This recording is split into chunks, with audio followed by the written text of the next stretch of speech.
Hello, I'm Tim Langston with Red Dog Bushcraft. Thanks for joining me for another video. Today I begin a fishing series, if I can talk, and we're going to make a Hobo fishing kit. So I'm going to bring you in a little bit closer and show you exactly how I made this kit. Stay with me. Okay, I got you in kind of an over-the-shoulder shot here. I wanted to show you this tube that I was telling you about. This is the Super Protein Shot Tube, and this one was purchased from Walmart for about $2.50. It's not a bad protein shot, but the most important thing is the tube itself.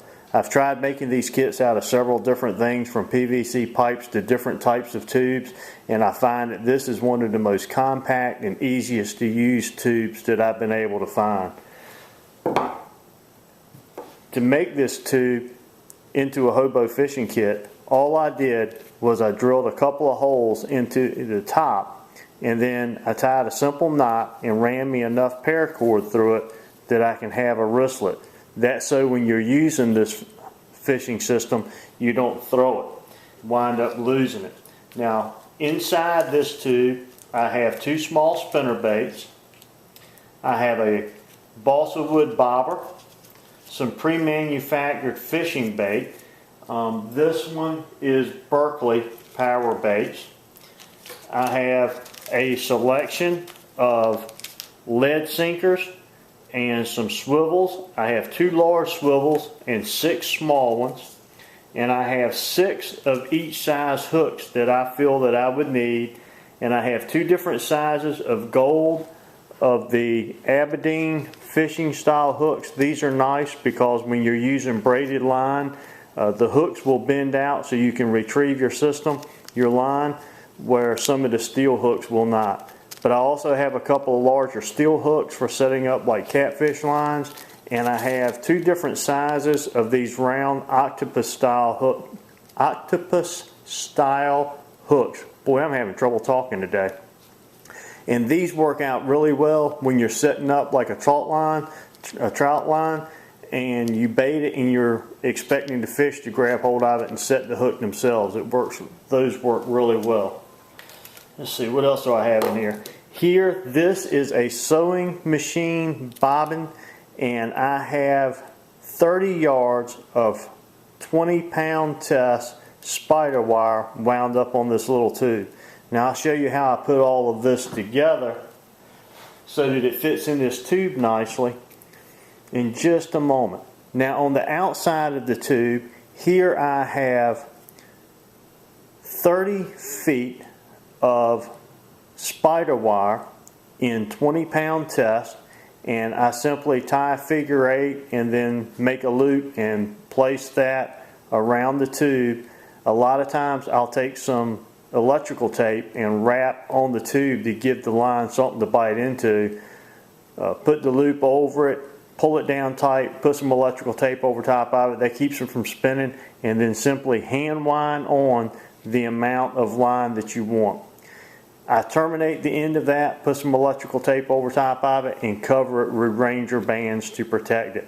This heavier duty, higher test pound line comes in handy when you're doing some of those taut lines, or if you wind up saltwater fishing or crabbing, that type of thing that you need a higher pound test.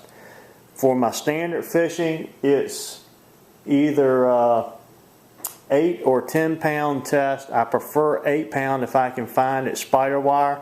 I use spider wire because it has a low memory. It's a camouflage color. I don't think it affects the fish one bit.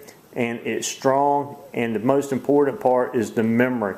As your line is wound up on this thing, because it's so small, the monofilaments after a while have a tendency to leave a lot of curls on top of the water, where this one will not. I simply take my spider wire, and I can cast about 15 yards effectively with this, and that's about it.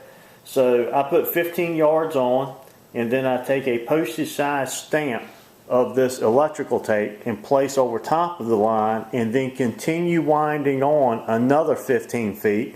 I can place another postage size stamp and then continue the process, and you can put as much line as you want on this system, And what that allows you to do is you use the first 15 yards, and if you were to get a backlash, it prevents all of that line from getting messed up.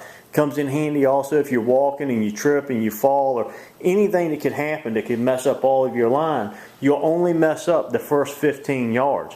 But if you were to catch a really big fish and you had to let some line out, you can simply pull that piece of tape off with no problem. But that's a good tip that will help you as far as keeping your line in good service and not getting all tangled up. If you do mess up your first 15 feet, you simply cut it off, pull a piece of tape off, and you got another 15 feet all spooled up and ready to go.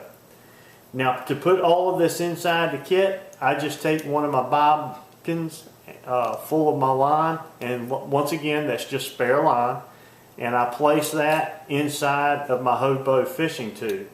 And then I take my hooks and my sinkers, and these little Ziploc bags that I'm using, I place that first Ziploc bag in there and let that fall down to the bottom, and then I use my bobber to move that over.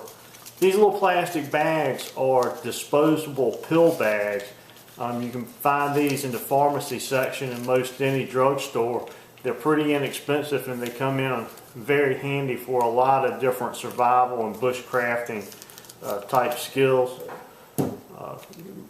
Making little kits and keeping small amounts of food and other materials dry and separated, and they work out really good in these tubes.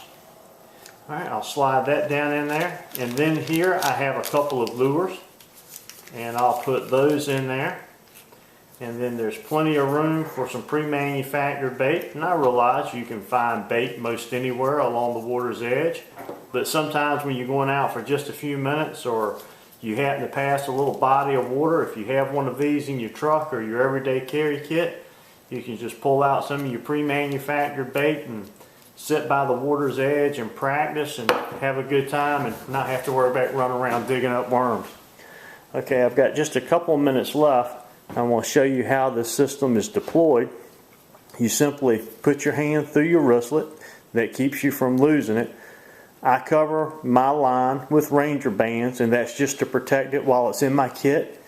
You pull your Ranger bands off, and you have your first piece of line here, your first 15 yards, and you simply place your finger on the line. And then you, with the swinging motion of your arm and your wrist, when you get into the proper position, just like you would a spinning reel, you release that finger, and there goes your lure out into the water.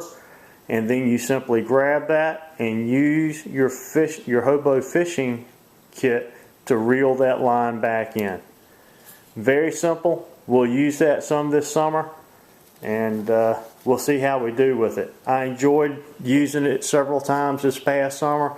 It's a fun little thing to do with the family, and we found multiple applications for it.